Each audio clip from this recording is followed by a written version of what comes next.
Visual Studio Code project. So new folder name is deque. Open.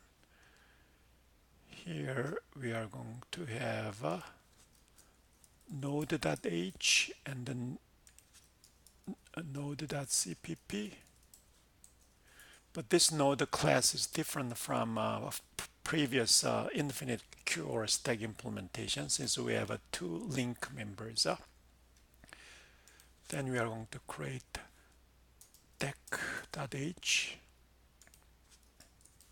deque.cpp, and then finally main.cpp for testing and application code.